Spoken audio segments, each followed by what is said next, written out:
پاکستان کی سیاست ایک بار پھر بڑے ہلچل سے گزر رہی ہے۔ تحریک انصاف نے ایک ایسا فیصلہ کیا جس نے پورے سیاسی منظرنامے کو بدل کر رکھ دیا۔ عمران خان نے جیل سے ہی اپنی جماعت کو ہدایت دی ہے کہ وہ پارلیمنٹ کے قائمہ کمیٹی سے استعفیٰ دیں۔ اب سوال یہ ہے کہ عمران خان نے یہ فیصلہ کیوں کیا اور اس کے پاکستان کی سیاست پر کیا اثرات ہوں گے؟ آئیے اس کو تفصیل سے سمجھتے ہیں، لیکن سب سے پہلے ہمارے اس چینل کو سبسکرائب کریں۔ شکریہ۔ 26 اگست کو عمران خان کے خلاف اڈیالہ جیل میں توشہ خانہ کیس کی سماعت تھی۔ اس سماعت کے لیے عمران خان کی بہنیں اور وکلاء بہت عرصے بعد شرکت کی اجازت ملی۔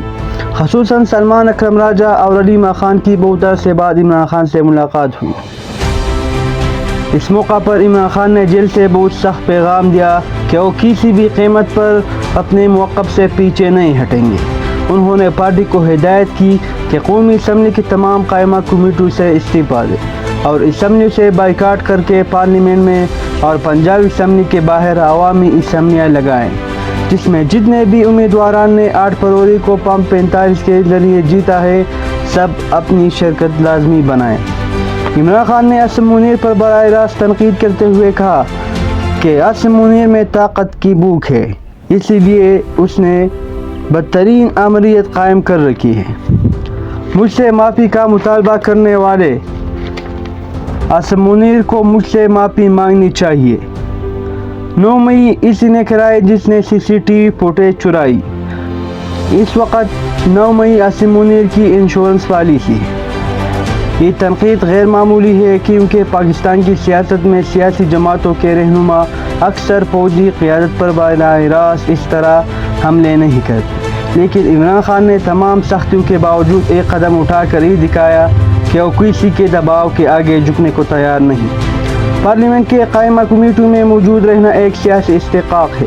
یہ ظاہر کرتا ہے کہ جماعت سسٹم کا حصہ ہے، لیکن استعفے دے کر PTI نے اندیا دیا کہ اب وہ سسٹم کا حصہ نہیں رہنا چاہتا۔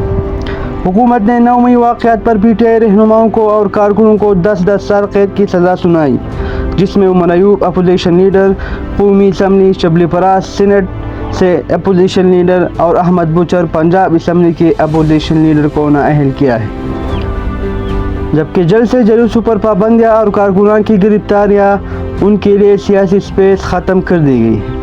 یہی وجہ ہے کہ پارٹی نے فیصلہ کیا ہے کہ اب وہ مزید فیصلے لیں گے۔ استعفے اس حکمت عملی کا پہلا قدم ہے، لیکن آنے والے دنوں میں مزید فیصلے دیکھنے کو مل سکتے ہیں۔ جیل میں ہونے کے باوجود عمران خان آج بھی پاکستان کے سب سے طاقتور سیاسی رہنما نظر آتے ہیں۔ ان کے بیانات اور پیغامات عوام تک تیز سے پہنچتے ہیں، ان کا اثر ہوتا ہے۔ ان کا یہ کہنا ہے کہ اصل جدوجہد عوام کی حقیقی حکمرانی کے لیے ہے اور یہ جدوجہد کسی بھی قیمت پر جاری رہے گی۔ اس کشمکش میں پاکستان میں جمہوری ادارے مزید کمزور ہوں گے۔ پارلیمنٹ جو پہلے ہی غیر مؤثر نظر آ رہی ہے اب مزید اہمیت کھو دے گی، کیونکہ سب سے بڑی جماعت ہی کمیٹیوں کا حصہ نہیں رہی۔ کیا یہ محاذ رائے کسی بڑے تصادم کی طرف جائے گی یا کوئی درمیانی راستہ نکلے گا؟ یہ وہ سوال ہے جس کا جواب وقت ہی دے گا۔